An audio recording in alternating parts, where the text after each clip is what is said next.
it's Diane from Style Falcon, and I am not in my sewing room today for this week's update of what's going on in the studio, but bear with me. I'm out here in my garden because it's poppy season. We had some terrible weather here, so the poppies did not have a great season, but these look pretty good, and of course I have my poppy positive space jacket to match because, you know, which I'm wearing with my stretch pants, the diamond hem trousers, to make a look for the last day of Me Made May. I wanted to start this week by just giving you a quick update of what's going on, and then I want to talk a little bit about Me Made May because it's helped me think about what I like to wear and what I might want to design for you all in the future. For starters, for Me Made May this year, I noticed that I really needed and went frequently to some transitional pieces in my wardrobe. It was kind of a cold spring here in New England, and I found myself reaching time and again for some little kind of knit jackets that I had made from some other patterns. This quick sew one in particular, I've made 4 or 5 of these. They're really great little kind of sweatshirt, knit jacket kind of thing. You can make it out of fleece or something like that. And I kept reaching for those time and again. It's just like a layering piece, a simple layering piece. So that's got me thinking about designing something similar along those lines for Style Falcon. The second thing that I found myself reaching for time and again because it wasn't that warm, were my gorgeous Go Day tops with the cowl and the long sleeves. And I realized that I don't have a lot of sort of cooler weather winter type tops in my collection currently. So that's also got me thinking. So I'm sort of putting those two together and thinking on that.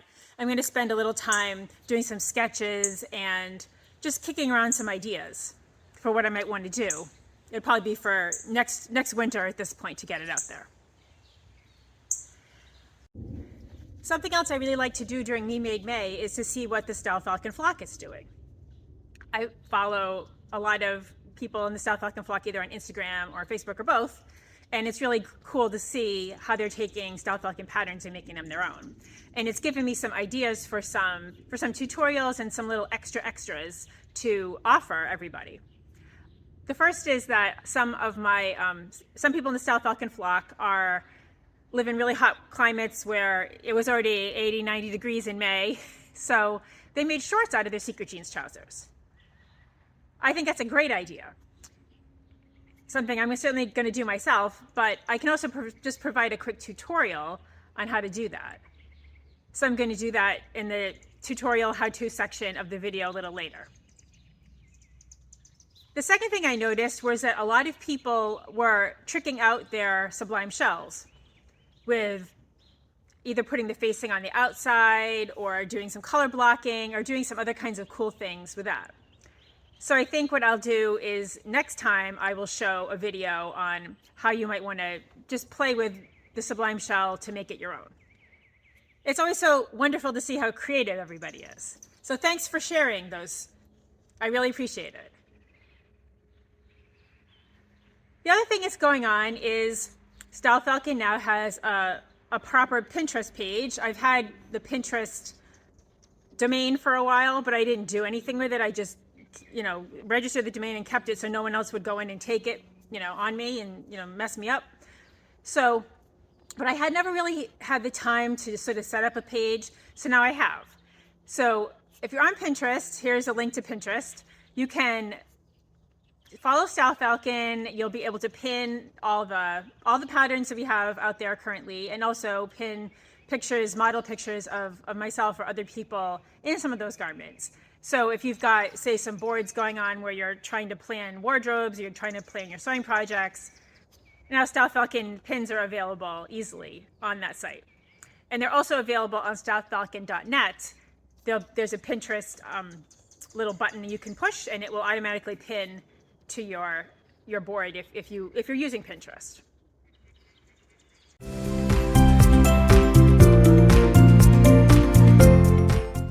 This week's video tutorial is going to show you how to turn the secret jeans trousers into shorts. It's pretty simple. There's just one little trick that will assure that you're going to get a good fit along the leg wherever you decide to place the inseam for your shorts. So let's go over to the cutting table.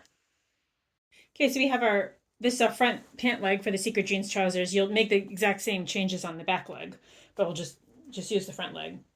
You're going to start by determining the inseam, like how long you want your shorts to be.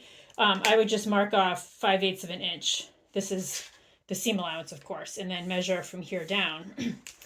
You can just use any kind of a flexible ruler like this. Let's say you want it to have a 9-inch inseam, which would be like, this would be 9 inches. And then from there, you want to add the hem. And what you want to do, however, to make sure that you're going to get a nice fit there, is to add the symmetry, which is this bit down here at the bottom. You can see there's a little bump out. It's subtle, but it's here like that. See, and you need that little bump out because when you fold, you turn and top stitch the hem. If you don't have that, the bottom hem is going to be shorter than the leg itself, and you'll end up with a little problem getting things to fit properly. It's just going to be a little tight there, or the fabric's going to bunch up a little. This is a 1.5 inch hem, incidentally, so I'm just going to mark that off so you can see. It's a 1.5 hem, so that's where the symmetry is. That's what this little bump out is called, if you didn't know. So you need to just add that to your inseam. So coming back up here, we've got the 9 inches for the inseam, and then we're going to add 1.5 inches to the bottom of that for your, assuming you want to keep a 1.5 inch hem, which is a good hem for a pant. You can go across so that you get this, and you cut your fabric, you cut your paper here.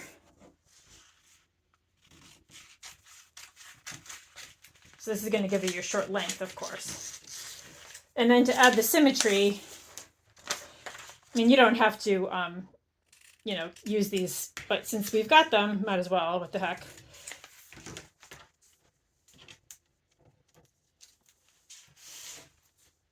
And you can just tape them on to the bottom here, like so.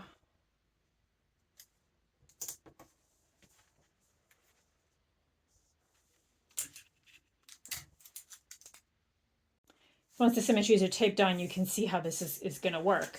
It's a double turn and top stitch for this hem, so it's going to be like this. I'm just eyeballing this, but of course you'll want to measure. Let's say it's like that and that. And you'll end up with this for your hem. You might want to, there may be a little excess with the symmetry. The main thing is that you don't want, and you can just trim that off if there is, but you just want to make sure that you have a tiny bit more real estate there. Because if you don't, now I'm going to just take these, I'm just going to take these off so you can see what it looked like otherwise.